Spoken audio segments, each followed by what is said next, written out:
What's up, guys? Welcome to Daily Dose of Reddit. This is your host, Zach, and today's subreddit is r/PettyRevenge. Force me to sit out half a week of swim camp? I make you jump in after me! So I'll preface this by saying I have swam from a young age. Is swam right here? Is swum a word? I sang, have sung. I swam, have swum, right? I don't know. I have swam? I have swimmed. There we go. I absolutely loved swimming as a child, so I absolutely cherished the hour of swim at Y Camp. So for those of you not in America, we have the Young Men's Christian Academy. That's what YMCA stands for.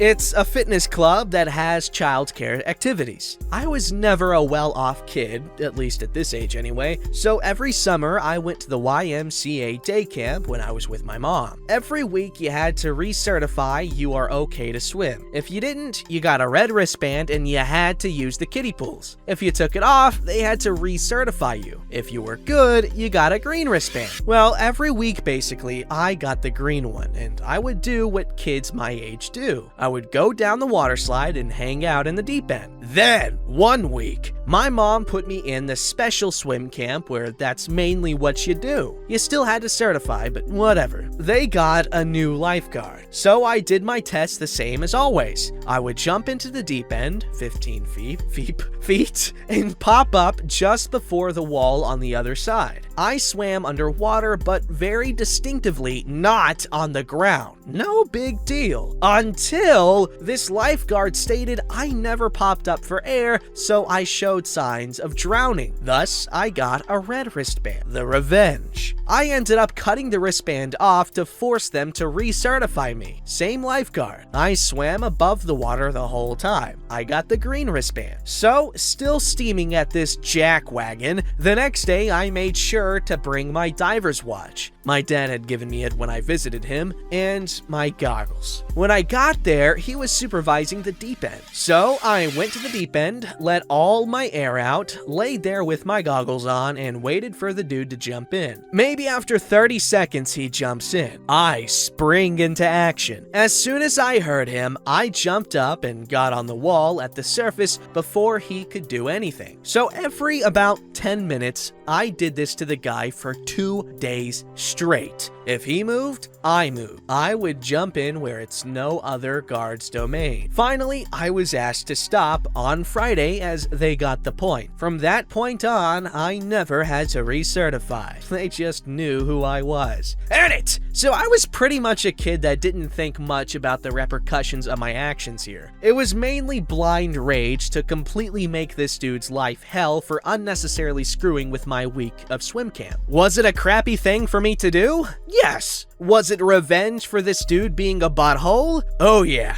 I was a lifeguard later on. I get why what I did was bad, guys. You're literally faulting me for something I did when I was a preteen many years ago. I wouldn't do it now, and I sure won't let my kids do it in my presence either. I grew up and saw my actions were wrong, and this was petty. It was revenge, but it was petty. Hence the sub. Hey guy, can't really blame anyone for jumping on your ass because, like, as far as we knew from before the edit, you were 100% okay with your actions here and acted like they were 100% justified, which I feel like they weren't. The dude was just doing his job, making sure that everyone's safe. I don't think he was being a butthole, but I wasn't there. I'm literally reading one guy's take from it many years later. But my point is, the YMCA is really cool, and you should watch Karate Kid. I was gonna clarify and say the one from the 80s with Ralph Macchio, but honestly, the one with Jaden Smith is also really good, and Jackie Chan. You know, Jackie Chan's my grandpa. Yeah, I found out when he was doing the Google autocomplete interview. I think that's what it was. Yeah, check out the video. Alright, this story's called, "Oh, you don't want to move your cars? I'll tow it then!" Senior in college in the US here. I live in a townhouse development. 4 bedrooms per unit. With limited parking, only 2 spots per unit. Plus a bunch of overflow parking for residents that's a bit of a walk. We got a good snow recently, so people have been getting pretty lazy about parking in resident spots since they didn't want to hike through the snow, which is understandable. They're your spots, do what you want. The issue is, my next door neighbors never drive their cars and yikes.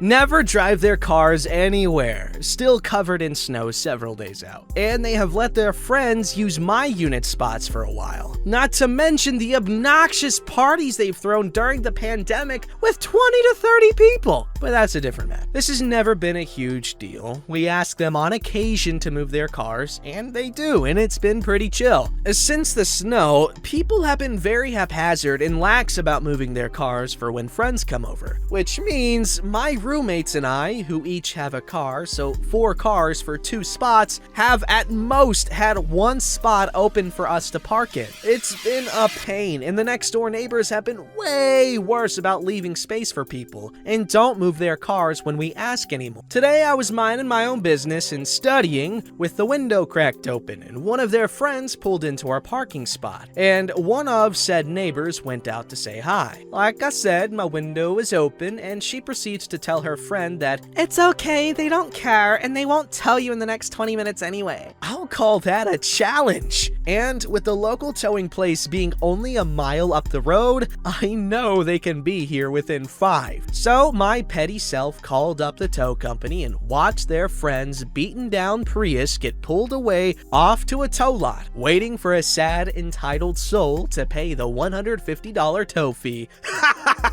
Get crapped on, mother father. Next time you hear that neighbor spout nothing but a bunch of balagna, that's when you say, "Hey, shut the front door and step off, mother father." I said mother father twice. That's how cool it is. Alright, this story's called Do Not Hurt the Tomatoes. Once, many years ago, we innocently bought a house next door to a retired Marine couple. She was about 6'2" and strongly resembled Arnold, it's not a tumor. I assume they're talking about Arnold Schwarzenegger, I don't know. In his current state, and he was about 5'7" and probably weighed 130 pounds. They were very house yard proud and thoroughly obnoxious about it. After living next to them for a short time, for some unknown reason, no, really, they decided to mount a campaign of general obnoxiousness against us. It started small, a note on a friend's car that he was 3 inches over on their side when parked on the street in front of our house. Then it escalated rapidly. They reported us to animal control for farm animals inside the city limit. We had 2 Shih Tzu. They were not used to pull a plow. They reported us to the health department for leaving our pool with a small amount of water in it and breeding mosquitoes. It was hydrochloric acid being used to wash the pool and prep it for repair, as it was derelict when we moved in. They reported us for repairing our fence without a permit. Not moving it, not tearing it down or replacing it, we merely nailed some boards back up. They reported us for loud parties, and quiet parties, and no parties. They called City Hall on us so often it became a joke amongst those hallowed halls. All the while, they continued the small harassments as well. We ignored all of this, just making sure we had an extra plate for whatever official they called out that day. But then they committed the ultimate crime. We were breakfasting on the patio one lovely morning when I happened to look over and see a sprayer nozzle come through the fence slats, and they sprayed poison on my tomato and jalapeno plants. Now, we love our salsa, and I make an absolutely exquisite fresh salsa, and they dared spray poison on my tomato and jalapeno plants. Poison my tomatoes and peppers, will you? In Texas, that's a killing offense. Sadly, we do not live in Texas, so I was forced to devise my own punishment. One thing about their house is that it must have been built on an anthill.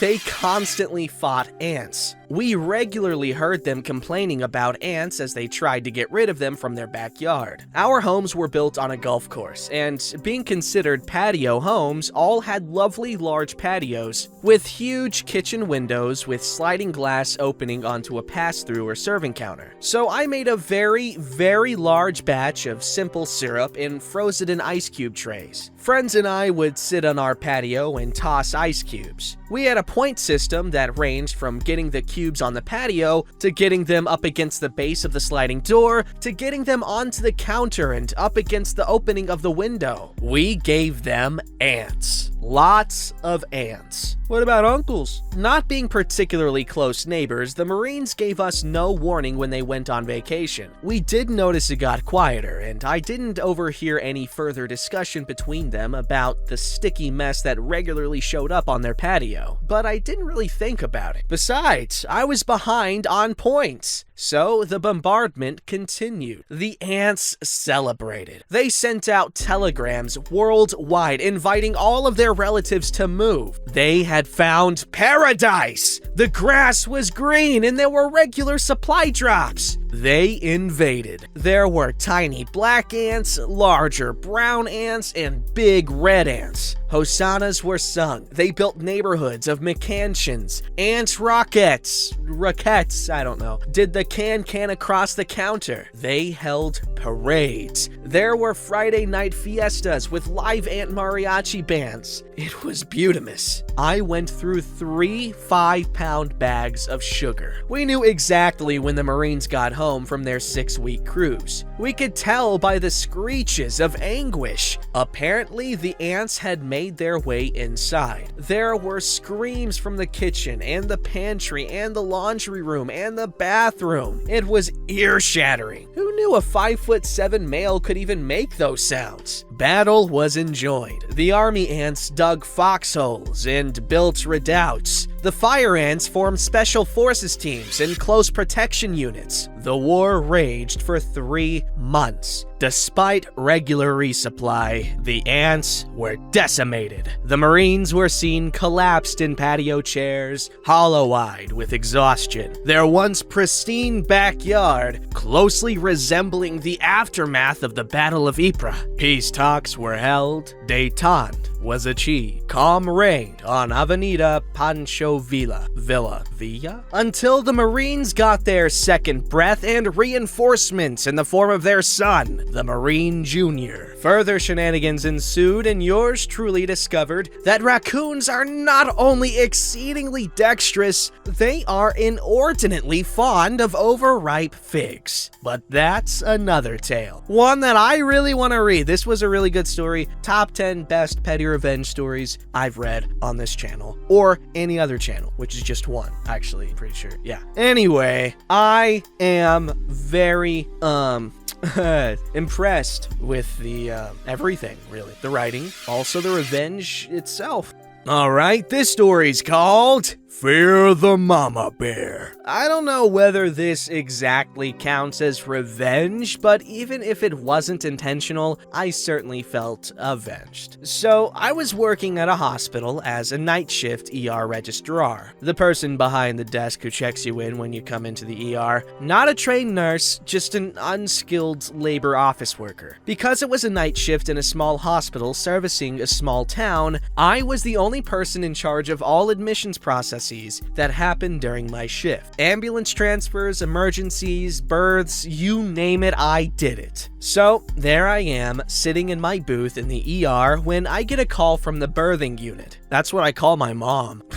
A new mother came in, having gone into labor. Sure, no problem. That's my job. The only problem is that the doctor name I was given wasn't in our system. It turns out that our normal OB for new births had taken the night off, and the hospital had contracted a different doctor for that night, but never entered them into our system. Naturally, this had never happened before, and after a 30-minute phone call with a manager who didn't appreciate being woken up in the middle of the night, I had the unenviable task of explaining the problem to the birthing unit nurse, and there was literally nothing I could do because it was an IT issue. What ensued was a stream of wheedling and rage. Everything from, "Can you just enter the name under our normal doctor's name and we'll figure it out later?" "No, I can't. That's highly illegal." To, "Can you just put them into the system without a doctor?" Again, illegal. Also, the computer system literally wouldn't register a patient unless you put in a doctor name, probably because illegal. Eventually graduating to,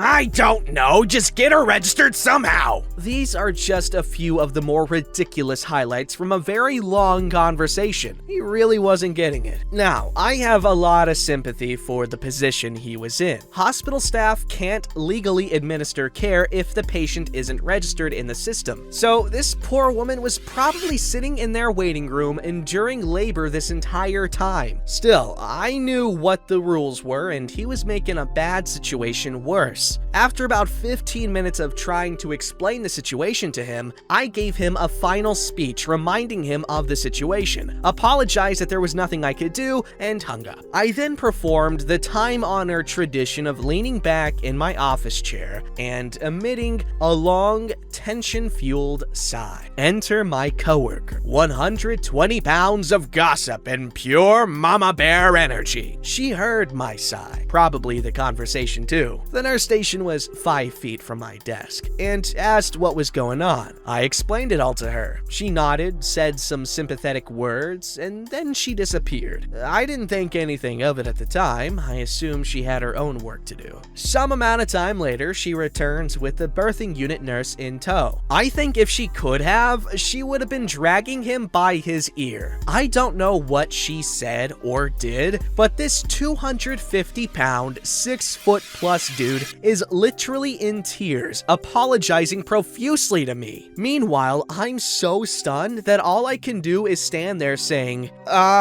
sure, apology accepted, until he eventually leaves. Mama Bear looks satisfied with the exchange. I thank her and we return to our posts. From that moment on, every interaction I had with that guy was incredibly friendly and respectful. For context, prior to this, he usually had either the apathetic employee voice or the condescending, I'm a nurse so I need you to do this because I'm important tone. What did she do?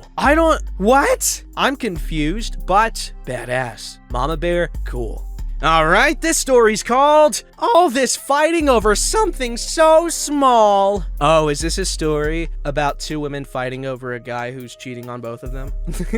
I was watching Lord of the Rings last night and remembered this. My family has been fighting like vultures over who has my grandmother's ring for the past 6 months. She died last year, and all of her children, 60 plus, think one of them took it while she was sick. One aunt says it was promised to her and her daughter, but there is no mention in the will, and she thinks my uncle took it because he was around my grandmother the most. I'm treated like the black sheep of the family, where I don't really get invited to weddings or family events in general. I try to put my best foot forward, but usually end up feeling I'm being taken advantage of. Last time I got invited to be involved, it was because I had money. I also inherited my grandmother's house, and they left it trashed and ransacked after her funeral, including locking her senior cat in a bedroom with no food or water. I luckily ran by the next day, so he's still alive.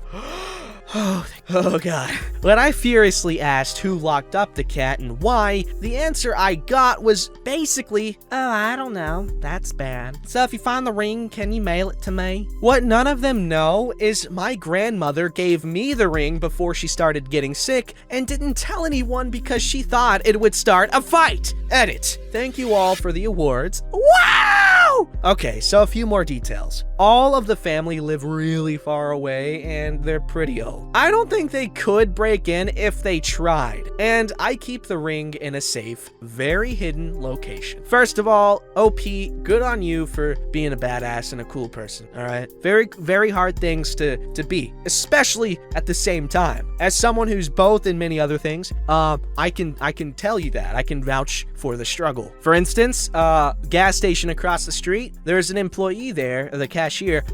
He looks just like Kratos from God of War. I call him Kratos because he looks like Kratos. Like exactly like him, just not as buff. I don't know how that's relevant, but anyway, my point is OP, stay badass and awesome.